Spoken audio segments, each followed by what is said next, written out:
Chapter 12 Electricity. We know that electricity is basically a form of energy, and we cannot think of a life without electricity. Be the mobile or laptop screen through which you are watching this class, the lights and fans we use on a daily basis, even the nerve cells or neuron that conduct the nerve impulses in our body all make use of this form of energy, that is electricity.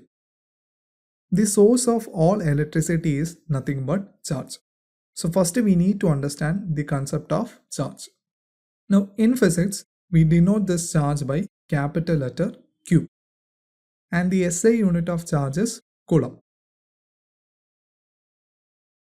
which is again denoted by capital letter C. It is named after the very famous French scientist Charles Coulomb.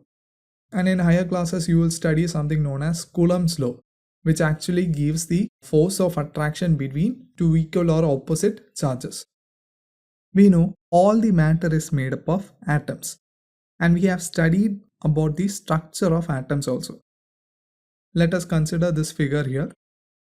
In the center, we have a positively charged region called nucleus, and surrounding the nucleus, we have electrons revolving in different orbits. And this nucleus consists of both protons and neutrons. So to summarize, every atom consists of an electron, proton and neutron. And these three are collectively known as subatomic particles. And charge is the fundamental property carried by this subatomic particles, that is proton, electron and neutron.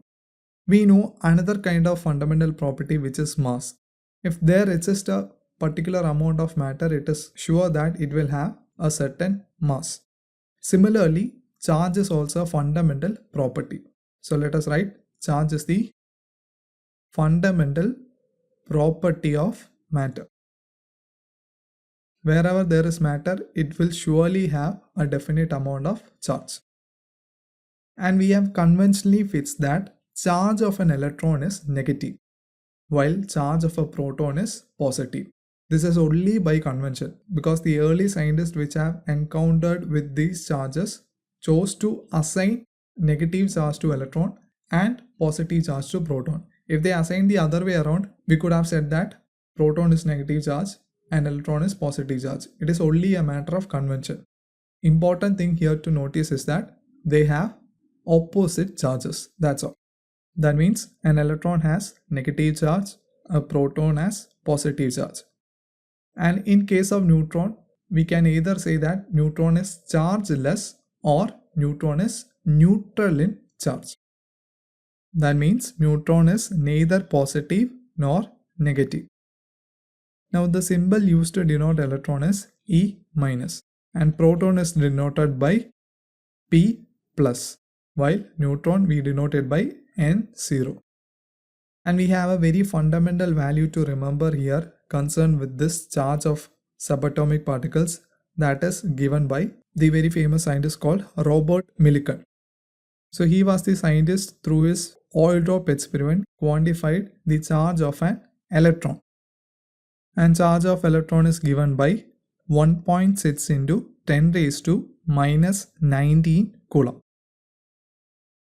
1.6 into 10 raised to minus 19 Coulomb. And here this 1.6 into 10 raised to minus 19 Coulomb means the magnitude of the charge. And if I be specific in the case of electron, we know that electron has a negative charge. So charge of an electron can be said as minus 1.6 into 10 raised to minus 19 Coulomb.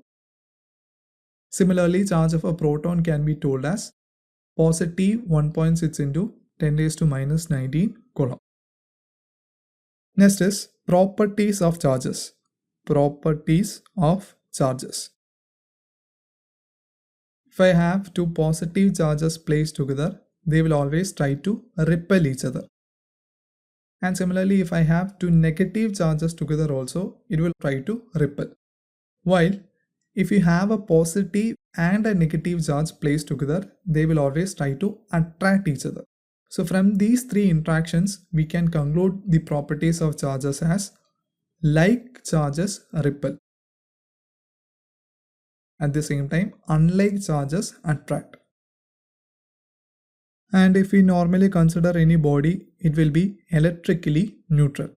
Electrically neutral means the number of positive charges will be equal to the number of negative charges. That is, almost all objects are electrically neutral, or the number of protons will be equal to the number of electrons. So we can observe this kind of balance in all kinds of body. To make any body charged, there are two options. Either we can add electron to that body, or we can remove an electron from a body. If I add an electron to a body, it has an HH electron and it will be negatively charged. And if we remove the electron from a body, it has less number of electrons and the charge will be positive. And we have an equation to find the net charge enclosed by a body. So this is the first equation that we have to study in this chapter. Now this equation you will not find as such in NCERT textbook, but it is very useful in solving problems given in the exercise as well as in-test questions. So the total net charge enclosed by a body is given by the equation Q is equal to N times E, or Q is equal to Ne. Here Q is the net charge enclosed by the body. It can be either by removal of electrons or addition or accumulation of electrons. N is an integer and it denotes the number of electrons. And small letter e represents the magnitude of charge of an electron. And we know that magnitude of charge of electron is 1.6 into 10 raised to minus 19 Coulomb. So to find net charge of any body, we just need to know one thing, that is the number of electrons present in that particular body. And if you multiply this number of electrons by the magnitude of charge, we will get the net charge. And one of the most important questions from this section is to calculate the number of electrons constituting 1 Coulomb of charge. This is also one of your in-test questions. So calculate the number of electrons, that is, we need to find small letter n. And here the charge is given as 1 Coulomb. So we can write Q is equal to 1 Coulomb. N we need to find. And if I write this equation here, Q is equal to N times E. So N can be written as Q divided by E. And if I substitute, Q is equal to 1 Coulomb divided by E. We already know the value of E. E is 1.6 into 10 raised to minus 19 Coulomb. And if we solve this, we will get a value that is 6.25 into 10 raised to 18 electrons. This is very, very important. And we use this particular value to define 1 Coulomb. So here it means that if I have 1 Coulomb of charge, it contains 6.25 into 10 raised to 18 number of electrons.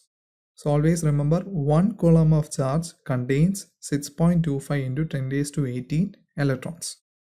We can write down the definition of 1 Coulomb as 1 Coulomb is the charge contained in 6.25 into 10 raised to 18 electrons.